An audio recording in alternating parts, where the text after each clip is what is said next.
Bonjour, chers collègues et chers amis du séminaire DN Paris. C'est comme ça que nous l'avons indexé dans la base de données sur la plateforme DiscourseNet. Merci d'être là, fidèle à ce rendez-vous du vendredi après-midi. Nous écoutons aujourd'hui Manon Pangam. Manon est ma collègue à CY Cergy Paris Université. Elle est au laboratoire LT2D. Elle est maîtresse de conférences et elle travaille, comme vous le voyez, sur les cahiers de doléances. Mais non seulement elle travaille, mais on a remarqué son travail et elle vient de recevoir la médaille du CNRS pour la médiation scientifique pour ce travail, une partie de ce travail où voilà, c'est quelque chose qu'elle fait d'un point de vue linguistique. Et comme elle a mis les bons logos ici, on voit également qu'elle fait partie du projet Demosis, qui est un ami SHS pour les chercheurs qui sont en France. C'est un de ces consortiums français autour des SHS. Et celui-ci en particulier traite de la désinformation et des désordres démocratiques et informationnels à l'époque contemporaine. Manon, je te laisse la parole. Alors, notre habitude est de faire parler l'intervenant pendant une quarantaine de minutes et ensuite de laisser autant de temps à la discussion après. Très bien, merci pour ta présentation, Luciana, et je vais tâcher de tenir ce temps. Et puis, si c'est pas le cas, vous m'arrêterez en criant. Et puis voilà.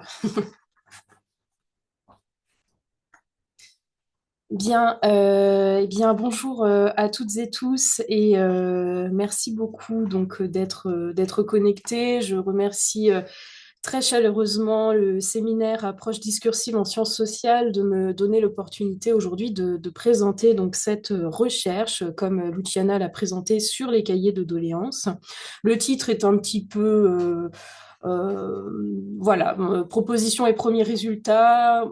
Il y a eu d'autres résultats depuis, mais je tâcherai de faire une synthèse de tout ce qui a pu être initié donc autour de cet objet, les cahiers de doléances, depuis 2022 maintenant. Donc c'est vrai que ça commence à faire quelques années. Euh, J'aborderai dans cette présentation quatre grands thèmes, ce qui pourra laisser une impression de traitement en surface, et je m'en excuse d'avance si c'est le cas, mais il me semble qu'il est difficile de présenter un travail sur les cahiers de doléances dans un séminaire, disons, général, sans revenir d'abord sur le contexte et les enjeux définitionnels qui entourent les cahiers de doléances, sur la méthode également à adopter pour approcher donc cette masse documentaire hors norme et qui nous oblige, alors que nous en perdons l'habitude dans nos laboratoires de recherche, eh bien, à travailler sur des documents d'archives. Et j'en viendrai ensuite à la justification, même si le terme n'est peut-être pas très bien choisi, d'une approche de cet objet par l'analyse du discours. Et je proposerai enfin un focus sur une première enquête qui avait été publiée en 2024 et dans laquelle je m'étais consacrée au repérage des dynamiques discursives de politisation à l'œuvre dans ces cahiers. Donc ce sera nécessairement, voilà, forcément incomplet et je m'en excuse d'avance.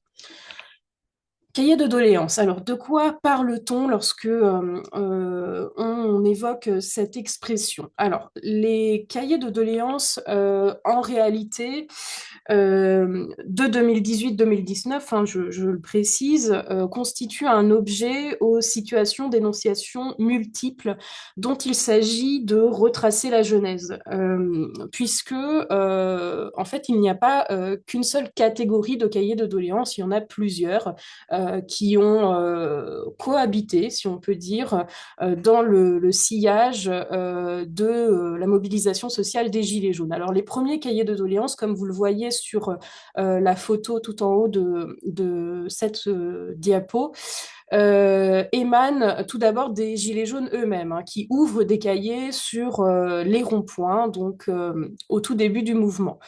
Évidemment, en réactivation d'un imaginaire qui est fortement lié en France à la Révolution française et au cahier pré-révolutionnaire de 1789. Cette initiative, elle rencontre du succès sur les lieux de mobilisation et tout de suite après, dès le mois de décembre 2018 et jusque début janvier 2019, des associations d'élus locaux. Alors, sur la diapo, j'ai parlé de l'Association des maires ruraux de France. Pour être plus complète, j'aurais dû également intégrer l'Association des maires d'Île-de-France, qui ont, donc ces deux associations, ouvert des cahiers de doléances et de propositions, entre guillemets, dans le cadre d'une opération qu'ils ont appelée Mairie ouverte. Donc, on peut voir sur le diaporama une première de couverture, donc mise en forme, voilà, dans le cadre du dispositif initié par la MRF.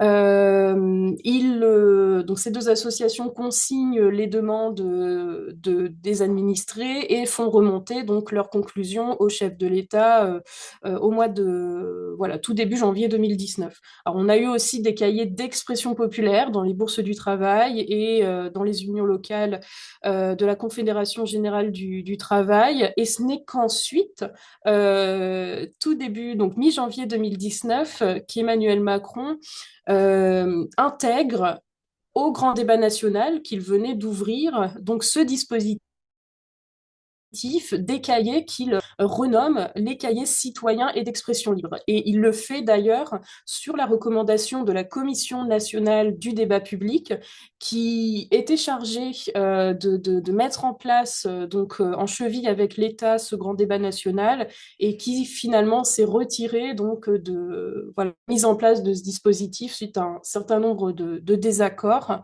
Donc on le voit, là, on a déjà plusieurs objets assez différents qui émanent de dispositifs différents qui ont été proposés dans des contextes d'énonciation qui ne sont pas les mêmes.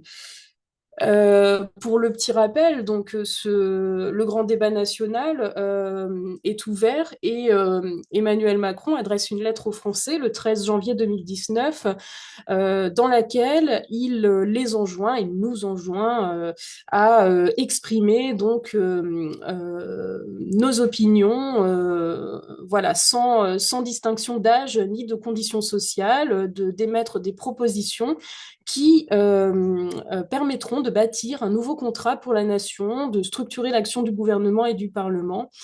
Et il souhaite donc que le plus grand nombre d'entre vous, d'entre nous, puissent participer à ce grand débat. Donc il y a un contrat de communication ici qui est assez net, hein, qui est passé entre le chef de l'État et les Françaises et les Français. Donc contrat auquel, donc on va le voir, beaucoup de concitoyennes et de concitoyens ont répondu. Simplement aussi, là, pour voilà, disons, rajouter un mot sur cette cohabitation de dénominations finalement différentes, hein, des cahiers. Donc, je m'appuie ici sur un travail qui a été fait par une équipe pluridisciplinaire de collègues qui ont travaillé sur les cahiers de la Somme et qui ont relevé donc dans tout ce qu'ils ont trouvé aux archives départementales, donc les différentes dénominations de cahiers. Donc, vous voyez, on a cahier citoyen, cahier d'expression citoyenne, cahier de doléances citoyennes, cahier de doléances des Gilets jaunes, etc., etc., cahier de propositions des citoyens tout à la fin. Donc, ne serait-ce que sur les dénominations, il y a tout un travail de relevé et d'analyse à effectuer. Le grand débat national donc était un dispositif interactionnel pluriel, hein. Rappelez-vous, ce dispositif de démocratie participative était constitué de plusieurs là aussi, scénographies différentes.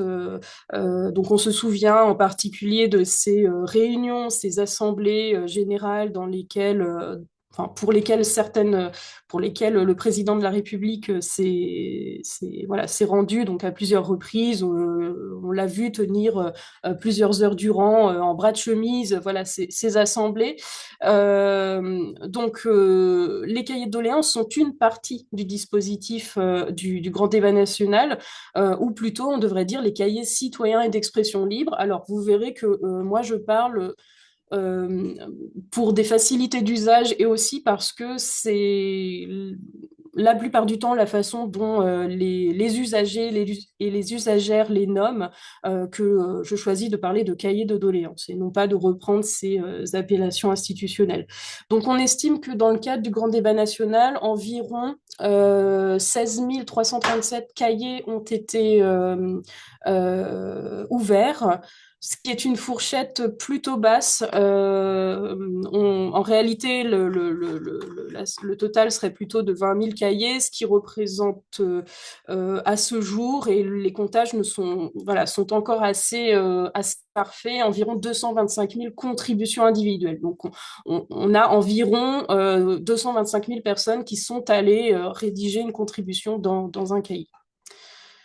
Alors, qu'a-t-il été fait de ces cahiers de doléances? Un petit mot aussi là-dessus. Donc, les cahiers de doléances, enfin, du moins leur analyse a été confiée à des cabinets de conseil en 2019 pour une somme d'argent public assez importante. Alors cette synthèse, elle est disponible en ligne, hein. Vous pouvez toujours la trouver sur le site du granddébat.fr. L'URL est indiquée là sur la diapo. Cette analyse est relativement partielle et imparfaite puisque elle ne s'appuie que sur un échantillon de cahiers en débat, et cet échantillon est amalgamé à d'autres contributions reçues par courrier ou par mail. Ça amalgame également des comptes rendus de réunions d'initiatives locales. Donc voilà, c'est un corpus en réalité assez hétérogène, et je retrouve mes mots, excusez-moi, il y a un peu de bruit derrière moi, j'espère que ça ne gêne pas trop. Le, les outils d'analyse, disons, demeurent assez opaques. Euh, donc, ici, on voit d'ailleurs un extrait du rapport qu'ils ont rendu et qui vient expliciter la façon dont ils ont travaillé. Donc, on peut lire en fait ce qu'on voit sur le diapo de bas en haut, c'est-à-dire que ce que vous voyez tout en bas, donc au rayon des idées, il faut développer le recours au prêt à taux zéro. Donc ça constitue un énoncé originel, qui, pour l'analyse, est réduit en fait par strates successives à une catégorie qui est celle qu'on voit tout en haut, qui est celle du pouvoir d'achat. Donc on voit que de cet énoncé en fait authentique, on passe à augmenter les aides à l'accession à la propriété, favoriser l'accès au logement, coût de la vie, puis pouvoir d'achat. Donc il y a forcément une déperdition d'informations ici qui se fait au profit de catégories qui sont standardisées, qui ont un pouvoir généralisant. On voit que disparaît la modalité déontique, il faut développer. Donc, on assiste à une objectivation de l'opinion, et or on sait que le vécu quotidien et l'expérience subjective nourrissent une compétence critique qui est utile et permet de négocier et de construire les enjeux politiques. Donc c'est pas sans poser un certain nombre de soucis. Donc voilà, ça peut déjà peut-être anticiper une question sur qu'a-t-il été fait de ces cahiers de doléances, et quels moyens l'État a-t-il mis pour analyser cette masse documentaire. Alors, donc on commence à l'apercevoir lorsqu'on initie un travail sur les cahiers. Il y a de nombreux enjeux de méthode qui se posent. Alors, pour constituer le corpus d'études, il faut déjà comprendre le trajet qu'ont effectué les cahiers de doléances. Donc, je m'excuse pour ce schéma qui est assez compliqué et rébarbatif pour un vendredi après-midi. Ce qu'on peut retenir de ce schéma, c'est qu'il y a deux circuits principaux en fait qu'ont effectué les cahiers. Le premier concerne la numérisation des originaux. Donc les préfectures ont dû numériser à la hâte donc les cahiers originaux. Ces numérisations sont ensuite remontées à Paris, ont été centralisées par la Bibliothèque nationale de France, puis conservées aux archives nationales. Je le dis là aussi directement, ce corpus national, il présente beaucoup de soucis, j'expliciterai un petit peu mieux juste après. Deuxième chemin des cahiers, eh bien, c'est de se rendre en fait aux archives départementales où les cahiers originaux ont été conservés et finalement au plus près de leur lieu de production. C'est-à-dire que chaque service d'archives département, donc les archives qui sont un héritage aussi de la Révolution française, donc on refait là aussi le lien avec cette période, conserve. Donc, il y a eu un véritable travail d'indexation, de tri, de classement par les archivistes départementaux. Alors, donc, pourquoi avoir fait le choix, ainsi que d'autres équipes de recherche, hein, on est plusieurs collègues, plusieurs équipes à avoir fait ce choix de travailler plutôt sur les cahiers originaux en nous rendant donc en archives départementales. Eh bien, cela tient à la difficile exploitation du fichier national qui voilà, comporte pas mal de soucis euh, au niveau juridique d'une part, mais aussi au niveau technique puisque donc une grande partie des contributions des citoyennes et des citoyens sont écrites, ont été rédigées manuellement et que l'utilisation des logiciels de reconnaissance optique des caractères n'était pas assez performant pour mener des transcriptions qualitative avec des étapes de vérification humaine qui ont été faites, alors on le sait aujourd'hui avec un prestataire en Roumanie.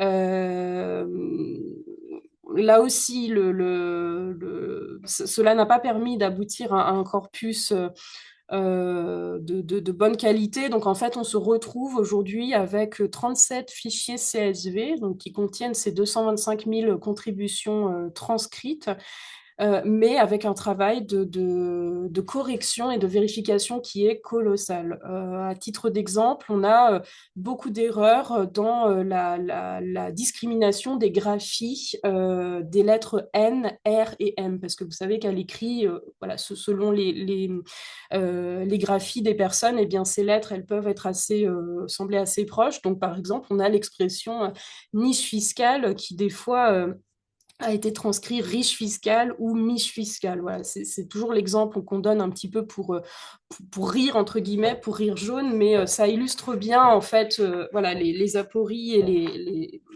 disons, les problématiques que rencontre ce corpus national.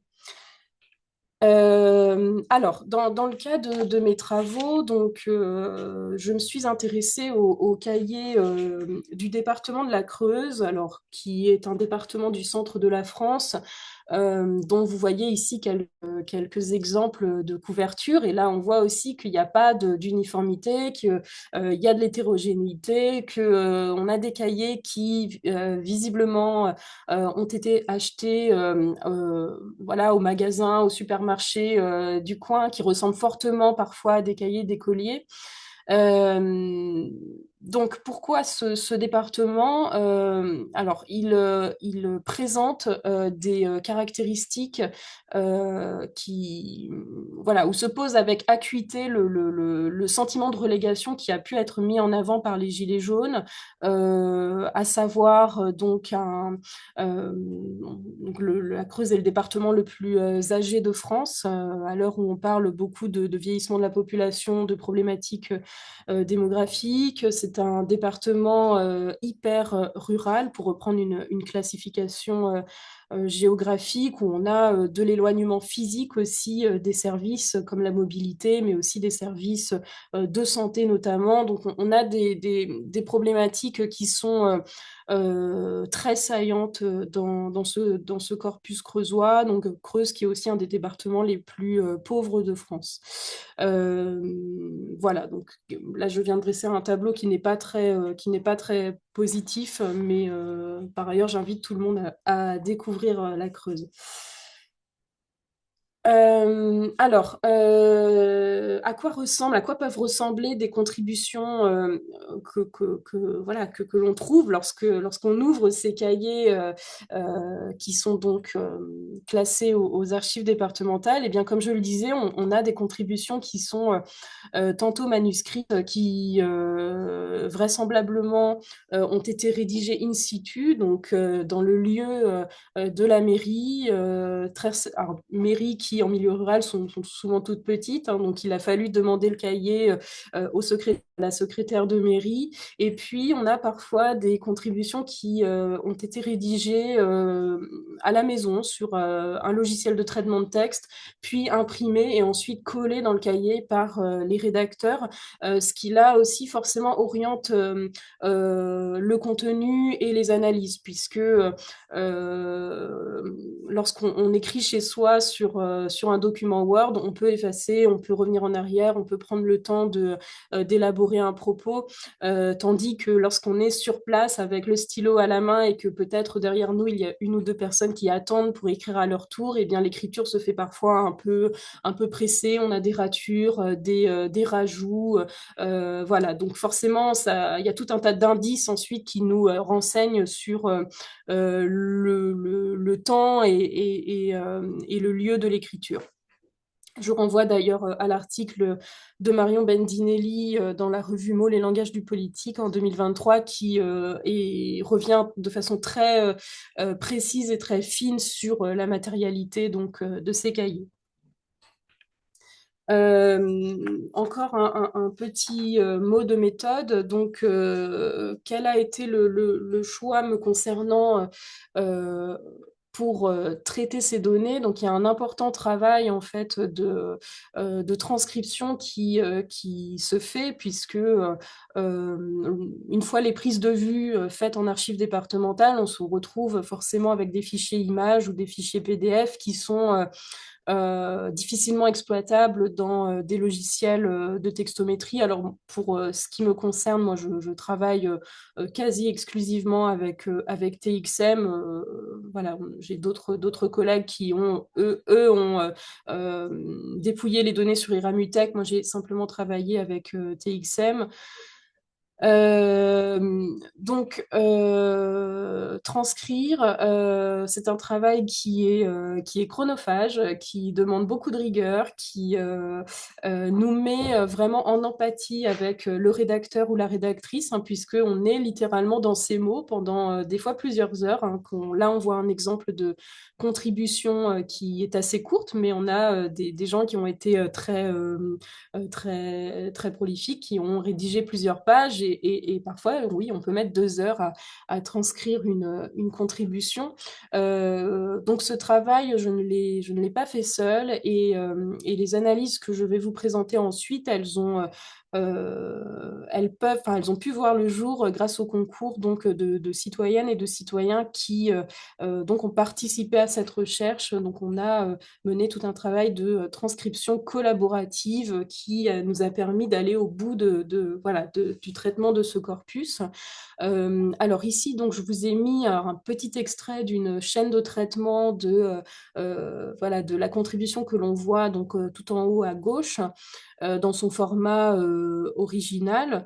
Donc pour aboutir à la version numéro 3, donc, qui conserve quand même un certain nombre de caractéristiques qui étaient importantes à mon sens pour l'analyse, à savoir la mise en page de la contribution, les sauts de ligne. Alors là, on n'en a pas dans ce cas-là, mais lorsqu'il y avait des ratures, des soulignements, l'utilisation voilà, de certaines caractéristiques typographiques, je tenais à les conserver. Et donc, c'est le langage de la TEI qui a été utilisé, qui permet donc de réaliser des éditions numériques, enfin, qui est un format qui est beaucoup utilisé en humanité numérique et qui là se prêtait très bien donc enfin, à ce travail de transcription. Et donc on voit sur le numéro 2 une capture écran du travail en train de se faire en fait avec tout le système de balises. Alors, approcher les cahiers par l'analyse du discours, point d'intérêt, non pas qu'il y ait un intérêt intéressé de ma part, si je puis dire, mais tout simplement parce que je viens de l'analyse du discours et comment forcément voilà, sur quoi mes lunettes se sont portées lorsque j'ai commencé donc à travailler ces données, eh bien, le regard s'est porté sur trois paramètres principaux. Hop, voilà. La matérialité langagière des textes, naturellement, donc les critères d'ordre sémiotique, typographique, pragmatique, discursif, les questions de syntaxe et de sémantique. Également des paramètres sociolinguistiques comme l'humour, la violence verbale, les émotions étaient voilà, était riche de renseignements sur ces données, le contexte social d'énonciation des textes qu'on ne peut pas évidemment mettre de côté, donc textes qui ont été produits, je le disais, soit au sein du mouvement social des Gilets jaunes pour les cahiers Gilets jaunes, soit dans la continuité de ce mouvement, de cette mobilisation spontanée, durant laquelle ont émergé des revendications singulières, comme une demande de référendum d'initiative citoyenne, hein, le RIC, le fameux RIC, que l'on retrouve de façon très prégnante dans le corpus, ce qui ne serait peut-être pas le cas. On aurait des demandes pour une démocratie plus directe et des demandes de ce type, certainement, si le dispositif se refaisait aujourd'hui en 2026, mais qui ne se traduirait pas nécessairement par une demande de RIC. La question des énonciateurs, de leurs valeurs, de leur idéologie, la question des croyances, des connaissances, qui est un sujet voilà, sur lequel je travaille plus particulièrement ces derniers mois. Ce regard de linguiste, analyste du discours, alors il contribue à une meilleure compréhension du rapport ordinaire aux politiques. Donc, on a une contribution là assez claire, ou disons une alimentation, si on peut y dire les choses de cette manière, de la science politique avec laquelle on est forcément beaucoup en dialogue lorsqu'on travaille sur cet objet, mais également une meilleure contribution de l'objet discursif doléance comme moyen d'adresse au pouvoir selon des modalités d'expression plurielle. Finalement, qu'est-ce que c'est une doléance? Qu'est-ce qu'on appelle une doléance? Et c'est pas si évident que cela de répondre à cette question. Donc, forcément, lorsque le travail a été initié, il me paraissait difficile d'engager ces travaux sans opérer un retour par les cahiers de 1789. Donc, pour en dire un mot assez rapide, masse documentaire, masse de langage qu'il s'agissait de décrypter, selon les mots de l'historien François Furet, et qui a occasionné déjà, donc voilà, au tournant des années 60-70, des initiatives d'investigation quantitative sur le lexique qui étaient assez importantes. Pour en citer deux, donc les travaux notamment d'Alphonse Dupron, donc historien qui était partisan d'une sémantique historique, et ce travail véritablement colossal de codage des données et d'études statistiques qui a été donc mise en œuvre durant près de 4 décennies par deux Américains, donc Markov et Shapiro de l'Université de Stanford, qui aboutit à la publication d'un ouvrage en 1998 et qui ont systématiquement codé donc les doléances selon un système en fait de lettres et de syllabes. Donc par exemple, pour une doléance qui réclamait la suppression de la gabelle, donc l'impôt, elle était codée ainsi, donc avec les lettres G, TA, etc., pour Government, Taxation, Indirect, Gabelle, Abolition. Donc, ils ont abouti à un système de tableaux croisés avec plus de 1200 combinaisons de codes qui n'étaient évidemment, qui étaient difficilement interopérables voilà, pour leurs contemporains ou leurs successeurs. Ce tableur étant tellement d'un niveau en fait tellement fin, bon, ils ont abouti à une création de bases de données. Donc on voit que ces masses documentaires, forcément, lorsqu'il s'agit d'objectiver vraiment les résultats et de mener des travaux sur le lexique, eh bien, on est amené à mettre en place des protocoles de recherche qui peuvent être assez minutieux. Du côté de la linguistique et de l'analyse du discours,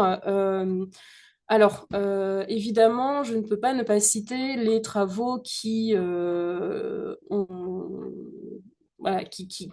ont émergé, qui ont été déployés plutôt donc dans le cadre de l'UMR Lexicométrie et texte politique de l'ENS Saint-Cloud, avec les premiers traitements lexicométriques, le travail de Brandt-Karozov et Schneider qui ont caractérisé l'écriture révolutionnaire en faisant un focus sur les peu lettrés. Donc, elles ont étudié des cahiers de doléances de personnes plutôt du tiers-état. Euh, mais ce n'est que lorsque la théorie du discours, dans sa genèse, avec des croisements de travaux de linguistes et d'historiens, euh, que s'est fait finalement le dépassement aussi de la question du lexique, c'est-à-dire en fait il faut dépasser l'analyse du seul lexème pour se faire en fait une idée des aspirations des Français de 1789. Donc on a notamment les travaux de Régine Robin qu'elle a publié donc dans Histoire et linguistique en 73, où elle revient sur une étude sur les cahiers bourguignons, où on voit que de nouveaux concepts comme la formation discursive, le préconstruit, même les actes de langage donc, sont mis à profit pour travailler sur les cahiers de doléances. Donc, on voit que effectivement, on peut chercher dans les cahiers ce qui est, ce qui est de l'ordre des concepts, des termes, des thèmes avec les analyses de contenu, alors en sciences humaines et sociales, avec tout ce qui relève du topic modeling, du traitement automatique du langage, voilà, des différentes méthodes de classification comme les CHD. Et là, ce qui est plutôt mon ancrage, ce qui en est dit et par qui, donc avec la question du positionnement, des attitudes, des sources du savoir, qui, dans le domaine de l'analyse du discours, sont plutôt travaillées par le domaine de la subjectivité du langage, de l'énonciation, de l'évaluation, et qui constituent un peu disons, mon socle théorique et qui guide aussi mes travaux. Je vérifie le temps en même temps. Oui, je suis presque pas en retard. Alors, je propose de revenir maintenant pour cette quatrième et dernière partie sur un focus en fait sur euh, voilà, qui m'a été donné enfin plutôt sur une question de recherche que j'ai investiguée, donc sur les dynamiques discursives de politisation. Euh, donc, en première intention, l'objectif était de comprendre les logiques sous-jacentes à l'acte d'écriture, alors même qu'on ne disposait pas, on ne dispose toujours pas d'ailleurs, hein, de beaucoup d'informations sur les rédactrices et les rédacteurs des doléances. Il y a des enquêtes qui sont en cours, des collègues qui mènent des séries d'entretiens, notamment avec des personnes qu'ils ont retrouvées, etc., pour comprendre en fait les motivations sous-jacentes au fait d'aller en mairie, écrire une contribution dans le cahier, mais en tout cas, on n'a pas ces données de façon systématique. Parfois, on a des gens qui livrent des éléments personnels, leur statut social, le fait d'être retraité de l'agriculture, d'être veuve, ils indiquent leur âge, etc. Mais c'est pas systématique. Donc on a ce manque d'informations et dans le même temps, ce qui n'a pas empêché des commentateurs euh, de faire circuler certaines idées reçues, en l'occurrence qu'il y aurait eu une hystérisation du débat public qui se serait exprimée dans les cahiers de doléances, qui aurait représenté un défouloir comme ça, un peu collectif, où on va cracher sa haine dans le cahier. Bruno Latour, qui à ce moment-là ne travaille pas sur des données authentiques, attestées, euh, voilà, pour lui, les cahiers reflètent une dépolitisation avec cette formule. Des muets tentent de s'adresser à des sourds. Alors, pour la surdité, effectivement, on va le voir, l'absence de réponse politique lui donne raison, mais voilà, ce qualificatif de muet pose question, puisque en fait, ces personnes ont une voix et lorsqu'on ouvre les cahiers, on s'en rend bien compte. Et une absence d'énoncé politique commun, une incapacité à mettre en mouvement. Donc là aussi, ça pose la question de la singularisation de la parole, qui effectivement a pas de possibilité de se mettre en collectif, puisque lorsqu'on invite des gens à venir écrire dans un cahier de doléances, bah, c'est pas la même possibilité que d'ouvrir une salle et de laisser les gens débattre entre eux. Ça, euh, voilà, ça c'est certain. Donc, ce questionnement de recherche, en fait, il a été concomitant à la publication donc d'un appel à articles de la revue Mots, les langages du politique, qui se consacrait aux mécaniques discursives de la dépolitisation. Et l'hypothèse qui guidait le raisonnement était la suivante. Les cahiers de 2019 sont marqués par un mouvement double de dépolitisation et de repolitisation. Alors bien sûr, je vais expliquer ce que j'entends par là. Alors la dépolitisation, elle est entendue comme le fait de se soustraire à l'influence des idéologies ou des partis politiques. Alors effectivement, le grand débat national, qui fait partie de ces dispositifs de participation citoyenne, dont les promoteurs, en même temps qu'ils le mettent en place, cherchent à éviter finalement l'espace de médiation qui correspond aux politiques. Et cette dépolitisation de ces dispositifs participatifs, elle est d'ailleurs bien signalée et documentée par des politistes comme Guillaume Gourgue notamment, qui indique que finalement, en fait, ces différents outils aujourd'hui agissent un petit peu comme un ensemble d'outils à la disposition des élus et de l'action publique, mais dans les faits, ils peinent à faire une place, voire ils occultent délibérément toute forme de revendication et de conflit. Donc en fait, la conflictualisation et le clivage propre aux politiques seraient délibérément occultés par ces dispositifs-là. Alors, ce qui m'a un petit peu interpellée, puisque effectivement, on a de nombreux citoyens qui donc, on l'a vu, ont participé au grand débat national, mais qui, dans le même temps, et ça c'est assez paradoxal, ne se disaient pas dupes quant à l'issue du grand débat, du fait qu'ils avaient bien conscience que c'était un outil de communication voilà, de l'État à ce moment-là. Donc, vous avez en violet quelques extraits authentiques, une opération, disons, théâtrale, ce que j'appelle un questionnaire pré-rempli, grand débat égale débâcle, ou blabla, quelqu'un qui parlait d'un leurre manifeste, qui confirme d'ailleurs que la démocratie est bafouée dans notre pays. Donc, on a ces nombreux citoyens qui participent, qui ne se disent pas dupes.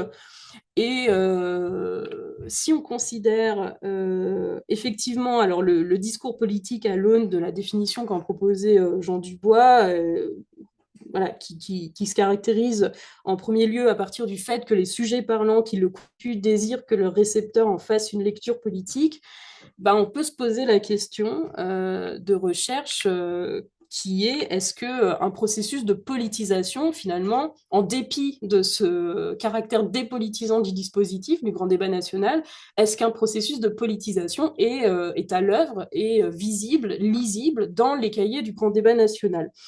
Alors la politisation, c'est une notion là aussi travaillée par la science politique selon deux acceptions. Donc une acception plutôt d'ordre collectif, macro, donc avec un processus qui va se déployer à l'échelle des groupes intermédiaires pour transformer des problèmes de société en problèmes politiques.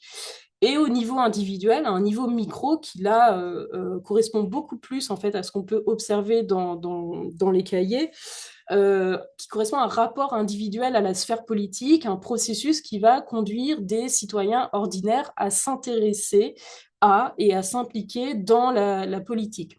Donc c'est un processus dont il va s'agir de mesurer l'ampleur par un certain nombre d'indicateurs, ce qui ici était assez stimulant pour un travail en AD, finalement, comment traduire ces indicateurs en indicateurs langagiers, puisque je le rappelle, on a une source quand même d'archives écrites, comment en fait on peut repérer dans ces documents éventuellement des dynamiques de politisation, comment on peut apprécier les manifestations et les étapes selon des passages qui vont être sémantiquement pertinents pour déterminer si on a oui ou non donc un processus de politisation et ce qui vient ici là contrer l'idée que finalement on a des muets qui s'expriment, qu'il y a une incapacité à mettre en mouvement un message politique, etc., etc. Euh, donc on a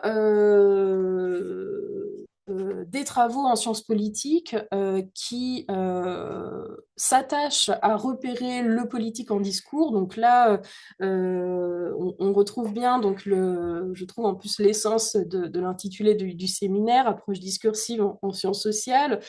Donc le travail de Jean Leca ou de Sophie Duchesne et Florence Seigel dans son sillage, l'ouvrage Talking Politics de Gamson, les travaux en sociologie du contacting aussi qui ont été menés notamment par Céline Braconnier, qui a travaillé sur l'interpellation des sages du Conseil constitutionnel, l'ouvrage plus récent de Julien Freitel et Michel Offerlé sur les courriers adressés au guichet de la présidence de la République.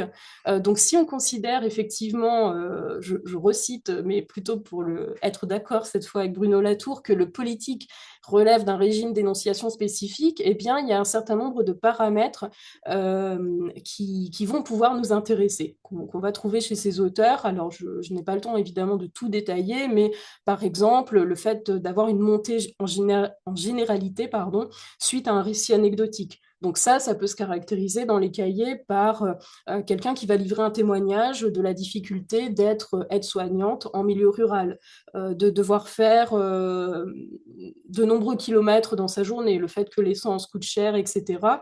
Ce n'est pas simplement pour livrer un récit personnel, individuel, c'est aussi pour se faire la porte-voix d'un collectif qui va partager les mêmes difficultés. Le fait de désigner des responsables, de référer aux acteurs politiques, d'exprimer une injustice, de s'identifier à un groupe en particulier, de faire une demande d'arbitrage aussi, d'avoir des attentes explicites à l'endroit des élus. Donc, voici un certain nombre de paramètres qui ne sont pas nécessairement exhaustifs, mais qui, en tout cas, ici, ont aiguillé mon attention, mon regard. J'essaie de... Oui, je vais être assez rapide pour terminer. Euh, donc ces paramètres, si on cherche à en proposer un classement rationalisé, relèvent de logiques de conflictualisation en orange, soit l'expression du clivage qui est propre aux politiques, mais aussi de spécialisation en bleu, donc qui est de l'ordre de la compétence politique. Donc par une démarche là aussi assez inductive d'aller-retour entre la lecture du corpus et l'attention portée à ces paramètres, on peut distinguer 4 dynamiques à l'œuvre dans les cahiers de doléances.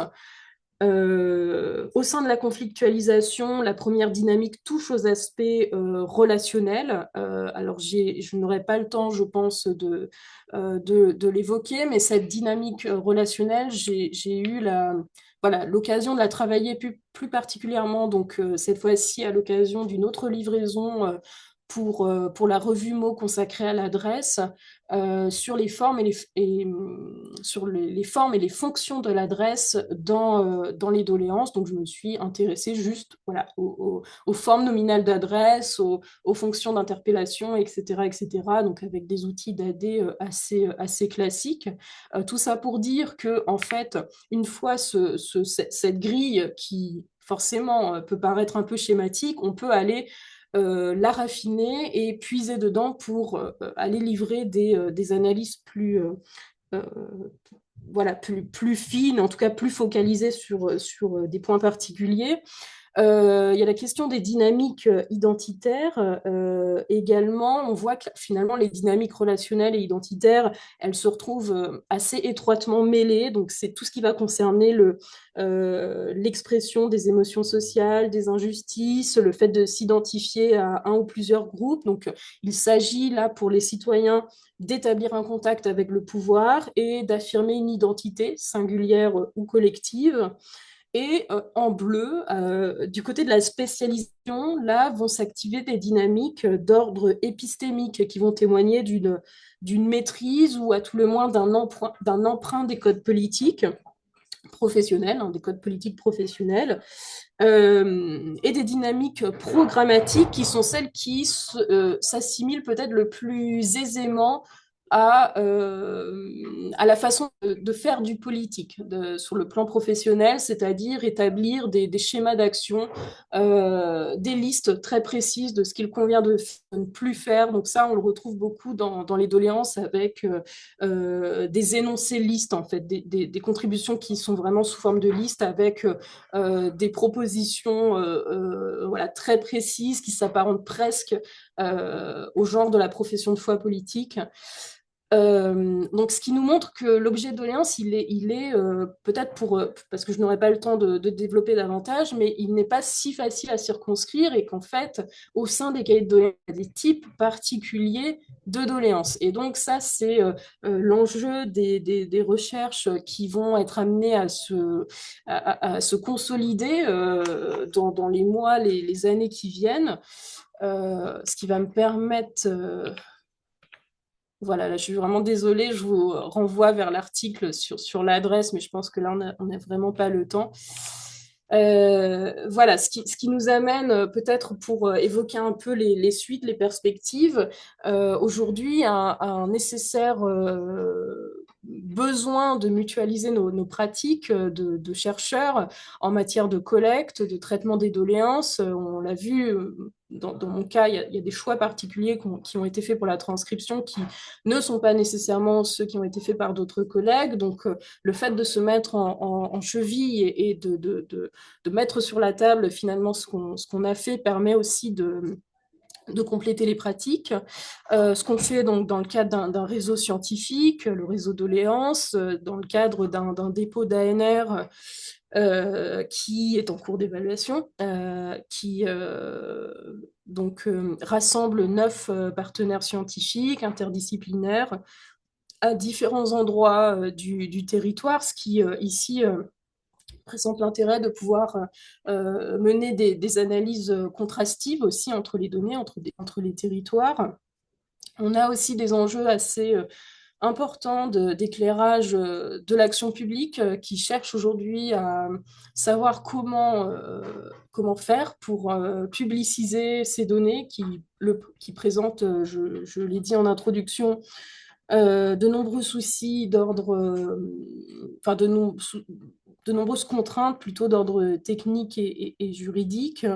Et tout cela ne peut se faire sans l'accompagnement des citoyennes et des citoyens qui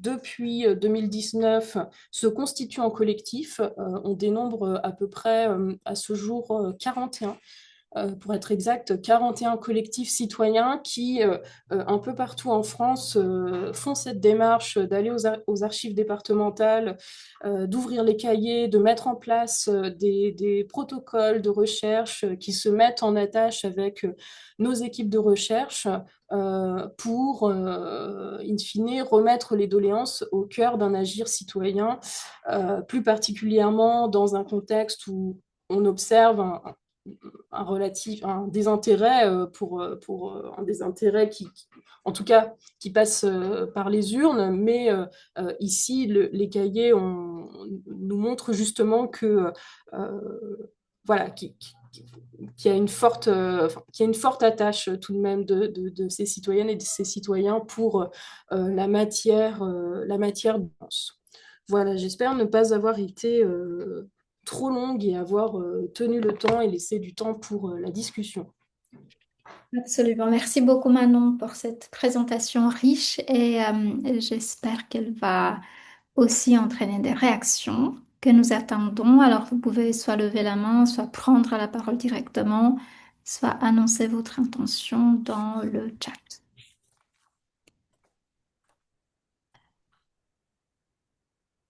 Vas-y, Christine, oui. Merci, vraiment merci pour cet exposé très dense et très riche d'un point de vue méthodologique, à la fois sur la définition de l'objet, je trouve, et sur la façon de l'analyser. Et donc, je me demandais, parce qu'on voit que vous avez tordu le cou à certaines idées reçues, en tout cas sur la façon dont les cahiers de doléances voilà, n'auraient pas de dimension politique. Et est-ce que vous avez aussi combiné une analyse pour le coup thématique ou pas? Je n'ai pas très bien compris sur et comment l'appréhender sur en gros quels sont vous avez évoqué le SMIC, mais voilà, quelles sont un peu les questions qui reviennent et qui seraient peut-être, alors pour la Creuse, peut-être transversales à différents types de cahiers. Voilà, c'est un peu ma question. Est-ce que cette approche-là a été menée ou pas? Voilà, merci. Merci Christine pour la question. Alors effectivement, oui, je n'ai pas eu le temps voilà, de revenir finalement peut-être sur le cœur du sujet, ce qui constitue les cahiers. Alors en fait, ce qu'on remarque, c'est qu'il y a, en tout cas pour les cahiers de la Creuse, deux régimes d'énonciation qui se dégagent. Un régime d'énonciation qui est plus propre finalement au national, à l'intertexte gilet jaune, avec effectivement des demandes à l'endroit de plus de démocratie, d'une démocratie directe, d'une simplification aussi de la vie démocratique. Et de façon générale sur ce que nos collègues politistes appellent le pouvoir de vivre, qui va concerner effectivement la question des salaires, des retraites, du système de soins, de l'éducation, enfin voilà, toutes ces thématiques-là. Et sur le plan alors ce que moi j'avais appelé dans un papier le régime d'énonciation propre à l'hyper-ruralité, et là, ce sera l'intérêt vraiment de mettre en regard les cahiers creusois avec d'autres départements qui ont un petit peu les mêmes caractéristiques. On a effectivement des thèmes qui se détachent, comme la question des mobilités, qui est quand même très importante en Creuse, et la question du vieillissement, quand même des retraites. Le lemme retraite est un des lemmes les plus saillants dans le corpus creusois. Donc, en ce qui me concerne, alors je n'ai pas mené en tant que telle une analyse thématique, c'est-à-dire que je ne suis pas arrivée en disant, voilà, je vais chercher les thèmes. Ils se sont un petit peu imposés à moi de par l'exploration textométrique. En revanche, je peux vous renvoyer vers le travail qui a été fait sur les cahiers de la Gironde, donc l'équipe menée par Magali Della Souda qui a opéré un travail via Iramutech et qui donc a dégagé les thématiques, les systèmes de classification et qui sont assez enfin, qui correspondent en fait à ce que j'ai pu observer aussi mais par un autre biais dans le corpus creusois. Merci beaucoup, merci. Et ben, je croise les doigts pour le projet d'ANR, ça serait vraiment bien. Oui, est-ce que je peux? Bien sûr. Oui, Ruth, s'il te plaît. oui, je vous remercie beaucoup pour cette présentation qui est vraiment un travail très, très intéressant. Euh, j'ai deux choses sur lesquelles je m'interroge. D'abord, par rapport au cahier de doléances, est-ce que de le remettre dans une perspective historique, c'est-à-dire de voir un petit peu ce qu'étaient les cahiers de doléances au départ et ce que ça représente aujourd'hui, est-ce que ça nous apporterait quelque chose? Et deuxièmement, de mon point de vue, est-ce que il me semble qu'il serait intéressant de faire de ces textes une analyse argumentative pour retrouver un petit peu les modes de raisonnement, les types d'arguments utilisés dans ces cahiers. Ça pourrait peut-être rajouter une dimension importante. Merci beaucoup pour votre question et votre réaction. Alors, je souscris entièrement aux deux points. concernant la perspective historique, elle est au cœur d'un axe de travail que l'on a euh, dressé pour justement ce projet ANR, axe de travail qui réunit également des chercheuses en littérature qui s'intéressent, elles, au cahier de 1789, mais pas uniquement, également au cahier de la Libération qui était organisé par le Conseil national de la Résistance en 1945. Et donc, nous, ça nous intéresse en tant que littéraire, linguiste, analyste du discours, de comprendre ce que, d'un point de vue stylistique, linguistique et discursif, ce que l'on entend par doléance en la retraçant à travers ces différentes époques, ces différents contextes. Donc, bien évidemment que cette perspective historique, elle est très importante et elle nous tient à cœur. Pour l'analyse argumentative, c'est également au programme. Les bras nous ont manqué jusqu'à présent, mais nous sommes tout à fait enclines à poursuivre le travail également, effectivement, sur les modes de raisonnement. Alors, à titre personnel, les schémas causaux m'intéressent beaucoup et il y a des structures lexico-syntaxiques qui sont voilà, qui sont très percutantes, qu'on a vraiment envie d'aller explorer plus avant. Donc, c'est au programme. Ouais. Oui, merci, très intéressant. Merci. Oui, Merci à vous. Laurent, allez-y. Oui. merci. Alors, c'est une question un peu de néophyte. J'espère que j'ai bien compris votre intervention qui m'a beaucoup intéressé. Dans l'annonce du séminaire, on évoquait la quantité finalement phénoménale de contributions. Et dans votre intervention, vous avez cité 200 000 contributions retranscrites. Alors, mais si j'ai bien compris, vous les avez pas travaillées. C'est-à-dire que, parce que par exemple, niche, miche, etc., on peut très bien retravailler dessus, ça prend du temps, mais vous avez pris beaucoup de temps pour les cahiers de la Creuse, donc vous auriez pu passer ce temps aussi. Donc voilà, je voulais savoir si vous vous intéressiez à ça, finalement, essayer de prendre un échantillon de ces 200 000, voir ce qui serait traitable, euh, et avec quel outil. Donc, je voulais savoir combien, du coup, vous aviez transcrit de cahiers de la Creuse, et quel était l'apport finalement, des logiciels que vous avez cités, que je connais absolument pas, hein. Donc, c'est vraiment une question de base. Et une dernière question, j'étais intéressé parce que vous avez dit, finalement, les émotions, enfin, moi je le traduis à ma manière, les émotions qu'on voit, la manière de parler est très importante. Moi, j'avais eu sur un échantillon très différent, j'avais eu tendance à écarter les textes qui étaient trop ironiques. Un humour qui me paraissait, c'était décalé. Moi, c'était la grève chez les enseignants. Je me disais, bon, c'est pas intéressant. Vous, j'ai l'impression que ça vous intéressait particulièrement. Est-ce que vous pourriez en dire deux mots? Merci. Alors, merci beaucoup pour ces questions. Alors, effectivement, je n'ai pas été peut-être suffisamment précise sur les corpus. Donc, effectivement, ces 225 000 contributions qui, je le redis, sont consignées dans 37 fichiers CSV qui émanent de 3 opérateurs privés différents. Nous avons des collègues à l'EHESS et à l'IGN qui travaillent depuis 5 ans sur la correction de ce corpus national avec des outils informatiques. Donc ça prend du temps, c'est très long et ça suppose des moyens dédiés. Donc non, je n'ai pas travaillé sur ces données-là qui présentent donc ces nombreuses contraintes techniques qui par ailleurs vont être amenées à être travaillées dans le cadre d'un gros consortium qui va être mis en place sous peu, notamment au campus Condorcet et auquel je participe. Mais c'est un travail technique qui vraiment, là, pour le coup, demande de l'ingénierie et qui n'est pas portable par mes deux seules épaules, vraiment, pour avoir Et, bien travaillé la question. Oui, Luciana? non, non, donc ça, c'est le corpus exhaustif. Tout Oui, a été enfin, analysé. exhaustif, mais dont on s'aperçoit qu'il présente des incomplétudes. Parce que je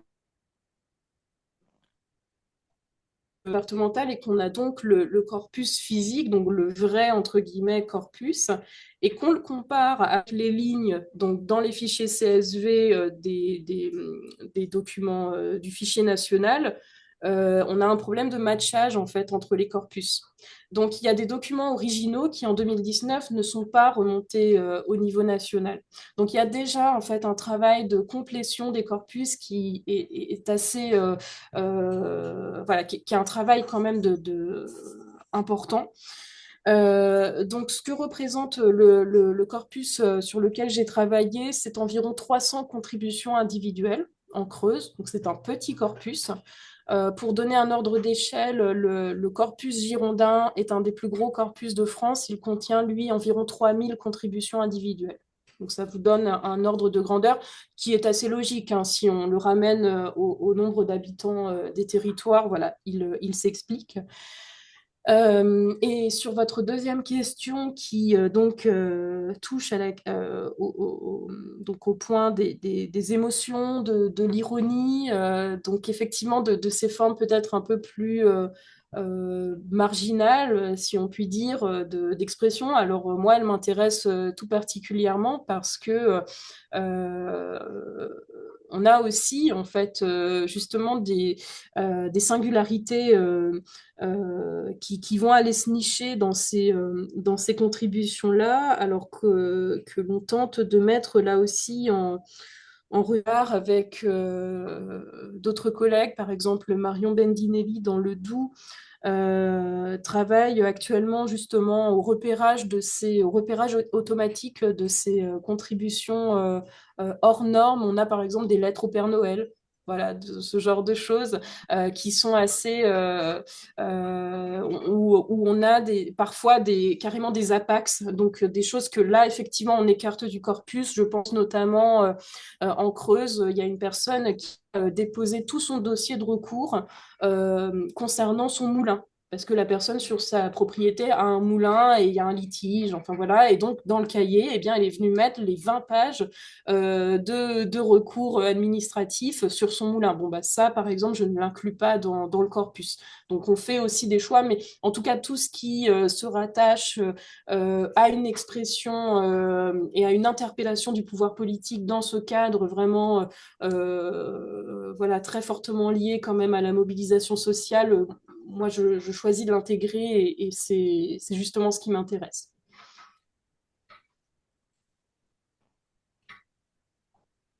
Merci beaucoup. Olivia Folly t'a laissé un message dans le chat. Elle a dû partir. Elle te remercie. Et donc, elle va appliquer tes recherches ou ton approche aux plaintes en organisation, qui est un champ de la communication organisationnelle en SIC. Voilà, qui est une problématique en démocratie, en entreprise. Voilà, c'est une autre application de ton approche. Et le temps que d'autres personnes formulent des questions, je me demandais également, et là, la question que Ruth Amosi t'a posée fait écho à cela aussi, je me demandais ce que c'était effectivement ces objets discursifs, ces objets, non, objets d'énonciation plutôt. Tu as parlé en début de présentation d'objectivation d'opinion. Est-ce que les doléances sont des opinions? Est-ce que la doléance est une opinion ou est-ce que c'est une suite d'arguments? Mhm. Je ne sais pas. Et nous autres qui n'avons pas fouillé dans les cahiers des doléances ne savons pas trop. Mais je pense que bien définir peut-être ou mieux définir ce genre discursif en fin de compte nous aiderait à mieux le placer. Euh, Parce que son objectif, à mon avis, n'est pas de formuler une opinion, mais elle peut contenir une opinion, la doléance, j'entends. Mhm. Et ceci fait écho aussi à des discussions qu'on a avec d'autres collègues, et notamment en sciences computer science et en informatique, qui mélangent souvent, tu sais, opinion mining, argument mining, sentiment mining. Et en fait, c'est beaucoup de mots pour dire parfois pas beaucoup de choses. Et donc, si nous autres, en sciences humaines et sociales, ne définissons pas bien ces notions, je pense qu'on s'en mêle les pattes à la fin et qu'on part sur des pistes erronées. Alors, Ce n'est merci pas une beaucoup. question. Ah non, mais merci beaucoup, Luciana, pour ton intervention parce que ça me permet d'aborder un point que je n'ai pas eu le temps d'aborder dans la communication. Donc, tu vois, on se complète toujours. Quand je parle d'objectivation de l'opinion, en fait, je prends de façon peut-être un peu provocatrice, j'emprunte ce terme qui est un terme en circulation, notamment dans les discours publics, les discours médiatiques, qui effectivement vont beaucoup mettre en avant chercher à sonder l'opinion des citoyennes et des citoyens, particulièrement à l'approche d'élections, etc. Et ce n'est que l'ambition, en fait, de ces cabinets de conseil. Donc, je parlais de cette objectivation de l'opinion lorsque je la rapportais au travail, qui est un travail de commande que l'État avait fait à ses cabinets de conseil, mais je ne fais pas mienne cette expression. Alors, ce qui touche effectivement, alors moi dans mon travail, je ne parle pas ou pas encore d'opinion parce que c'est pas une notion qui, en tout cas pour moi en tant que linguiste, est très opérante. Voilà, moi, ce qui m'intéresse, c'est de travailler donc en énonciativiste sur la caractérisation du point de vue des locuteurs énonciateurs à travers l'analyse effectivement d'énoncés qui vont contenir des jugements d'évaluation. On va avoir effectivement un certain nombre de paramètres alors, qui sont bien décrits, comme les modalités, la question du lexique axiologique. Pour les jugements d'évaluation, on a les travaux de la linguistique systémique fonctionnelle avec le modèle appraisal voilà, que je tente d'adapter ou de dompter un petit peu pour mon travail. Donc, tu as raison, je pense que ce serait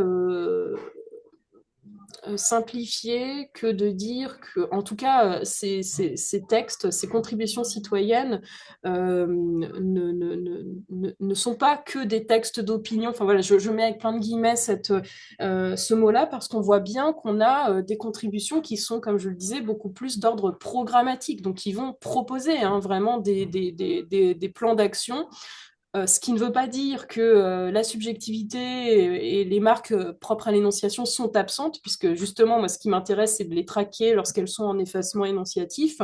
Mais en tout cas, ça permet, je pense qu'il ne faut pas avoir effectivement une lecture unilatérale de ces documents, et c'est un petit peu l'objectif, en fait, du projet ANR, c'est justement de pouvoir proposer vraiment une typologie beaucoup plus fine de ces écrits. Et, ouais.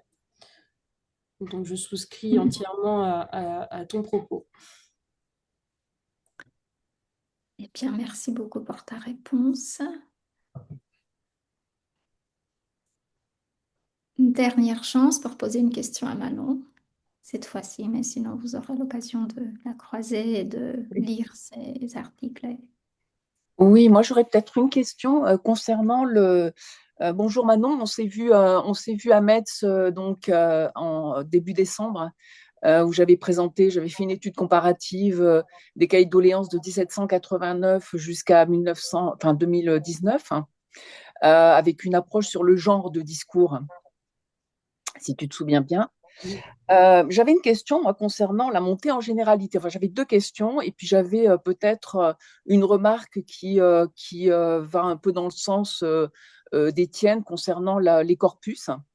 Moi, je travaille donc sur les cahiers de doléances donc des Alpes-de-Provence et également à Rhône-Alpes. Et effectivement, dans la numérisation des cahiers, le problème, c'est qu'on a énormément de contributions qui sont tronquées, en fait. Donc, il manque des parties et c'est vraiment pénible, en fait, lorsqu'on travaille dessus.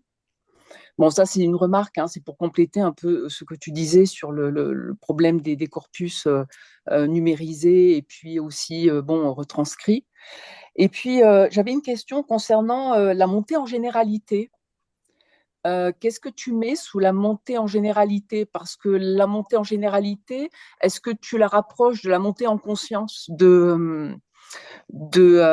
comment s'appelle-t-il, de Neveu et de Benford? Voilà, je voulais savoir un petit peu quelle différence tu faisais entre la montée en conscience et la montée en généralité. Alors, merci beaucoup, Véronique, pour ta présence et ta question. Sur la montée en généralité, moi, alors je ne connais pas les travaux que tu cites. Moi, je me rapproche plutôt là de la sociologie pragmatique et de Boltanski, notamment, qui donc travaillait donc ce travail très célèbre sur les écrits des lecteurs au journal, je crois que c'était le journal Le Monde, qui effectivement voilà, dresse une typologie et la montée en généralité, elle correspond vraiment à ce processus typique qui est de partir d'un cas singulier, personnel, d'une situation singulière, comme je l'ai cité, celle de l'expérience de l'aide-soignante qui décrit une journée de travail type, mais qui en fait a une force collective, puisque cette description, elle le fait précisément aussi Mm, pour les autres aides-soignantes qui mm, partagent en fait le même,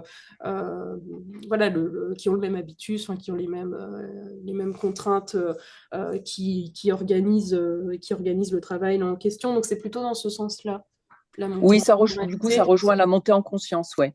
Mm. D'accord, bah Parce qu'il écoute, y a un je dépassement, dirais, ouais. effectivement, il y a un dépassement du grief personnel pour effectivement le rendre un peu plus collectif. Donc, on est un peu.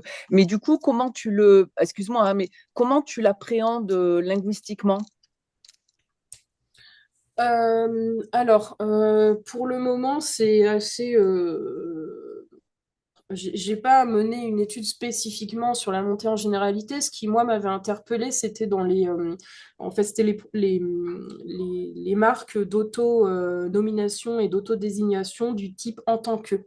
Je sais pas si tu as remarqué dans ton Mm, corpus, mais dans le corpus creusois, mm, on a beaucoup de contributions que j'appelle les contributions interpersonnelles parce que, en fait, c'est celles qui sont le plus adressées et en adresse au pouvoir exécutif. Et bien, donc, dans ces contributions, les rédactrices et les rédacteurs donnent des indications sur eux et elles-mêmes.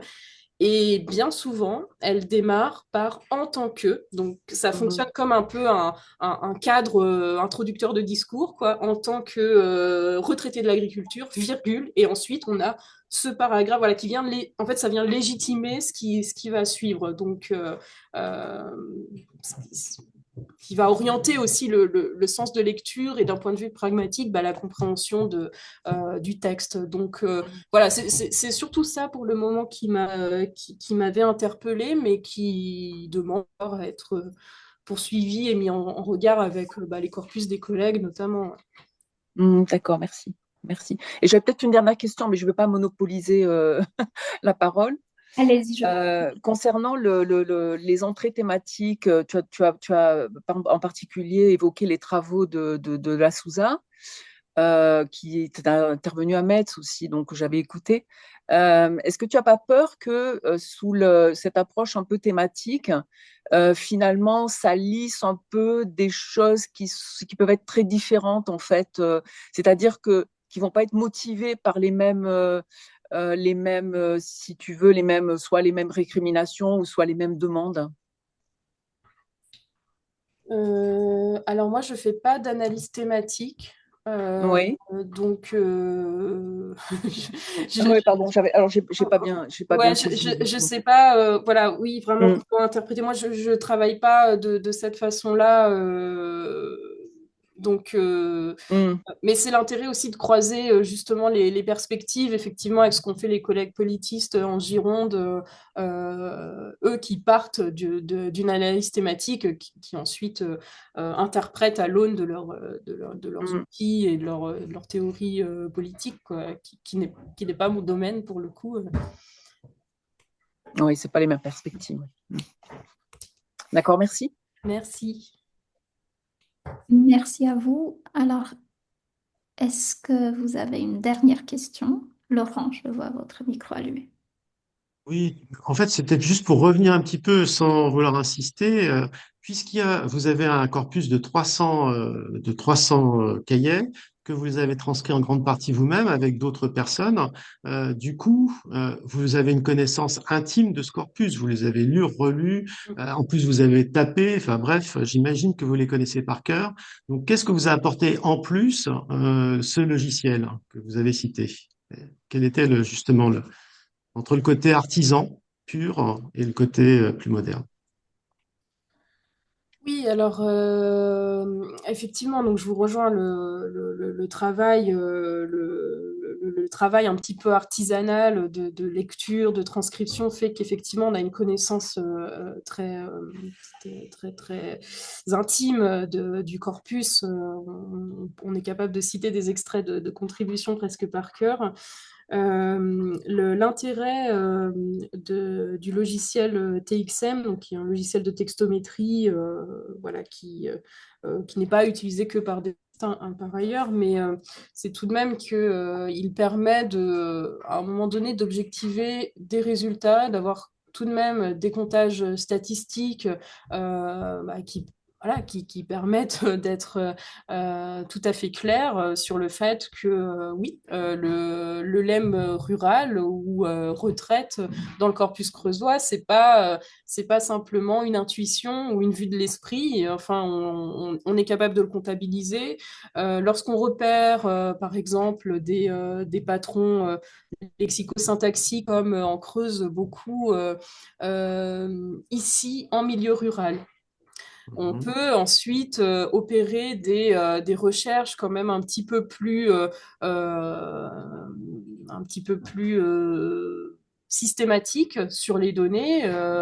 Donc, on va avoir le nombre d'occurrences pour ici en milieu rural qui vont intégrer ou pas un mot en les mots de l'expression. Enfin voilà, c'est tout simplement en fait de la statistique textuelle qui ne se substitue pas à ce travail tout de même de lecture et de proximité avec le corpus qui n'est pas une interprétation à distance des données comme ont pu le faire donc notamment ces cabinets de conseil qui n'ont jamais ouvert un cahier de doléances et voilà donc c'est une complétude des moyens de la recherche et elle ne s'oppose, enfin, à mon sens, elle ne s'oppose pas. Merci. Oui, alors si je peux reprendre une seconde ce qu'on disait tout à l'heure, l'esprit d'escalier. Donc, je me demandais si en faisant une analyse d'un point de vue argumentatif, de ne pas se contenter, disons, de relever des arguments, ce qui est déjà très important, et la façon dont ils fonctionnent, mais d'essayer, comme je disais tout à l'heure, de voir s'il y a des modes de raisonnement, c'est-à-dire des logiques qui d'ailleurs devraient être rapportées en quelque sorte aux discours multiples et nombreux des Gilets jaunes, mais des logiques argumentatives. Est-ce qu'il s'agirait à ce moment-là, dans les cahiers de doléances, d'une seule logique argumentative ou est-ce qu'il y aurait des différenciations d'après, je ne sais pas, le statut, la profession, le lieu d'origine des personnes qui écrivent? Donc, des façons, si vous voulez, de penser et de dire et d'argumenter. Oui, vous avez tout à fait raison. Je reprends un petit peu, non pas que m'échappe à la question, mais la réponse que je formulais tout à l'heure, c'est-à-dire que pour cela, on a besoin je pense aussi d'opérer un travail sur les métadonnées du corpus et de constituer, et ça c'est ce qui intéresse aussi des collègues en ce moment, et moi honnêtement je n'ai pas eu le temps en fait de m'y pencher, mais c'est de repérer effectivement peut-être, alors des profils types, c'est peut-être pas la bonne expression, mais disons en tout cas des catégories de rédacteurs qui possèdent qui ont des proximités entre elles et de vérifier si oui ou non, en fait, est-ce qu'on argumente, est-ce qu'on dit les mêmes choses selon que l'on est telle ou telle personne, selon que l'on se dit gilet jaune ou pas. Ça aussi, ça compte dans les Tout à cahiers fait. parce qu'on a des personnes qui se disent gilet jaune, d'autres qui se disent je ne suis pas gilet jaune mais je les soutiens. Voilà, donc on a tout un tas de catégories là qu'il faut vraiment que l'on mette sur pied pour justement faire ce travail maintenant de recherche effectivement des logiques d'argumentation, des motivations d'écriture. Enfin, je pense que là, Mm. on a un champ de recherche qui est énorme en fait devant Mhm. nous et, et je suis bien consciente de n'avoir livré une surface pour le moment, quoi.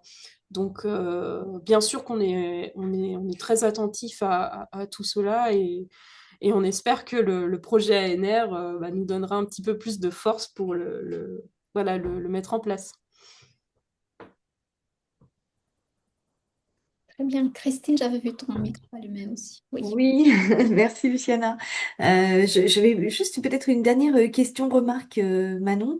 La dimension matérielle de ces objets de cahiers de doléances, vous l'avez montré hein, sur des cahiers de différentes formes, manuscrits, des textes collés. Et est-ce que vous avez codé ces éléments-là aussi pour prendre en compte cette dimension scripturale et essayer de voir si c'est une spécificité de la Creuse, si on retrouve ça en Gironde, enfin voilà. Oui, oui, tout à fait. Et c'est d'ailleurs ce qu'on met en place là avec les collectifs citoyens avec lesquels on travaille. En fait, on est en train de réaliser un livre très simple à destination de ces collectifs pour savoir justement qu'est-ce qu'on note. Qu'est-ce qu'après avoir mis en commun, alors c'est pas descendant, hein, on s'est vraiment tous réunis plusieurs fois pour discuter de nos approches, etc. Et en tout cas, l'aspect matériel était une donnée que tout le monde a relevé, quoi, qui nous intéresse et qu'on relève systématiquement. Est-ce que c'est manuscrit? Est-ce que c'est tapuscrit?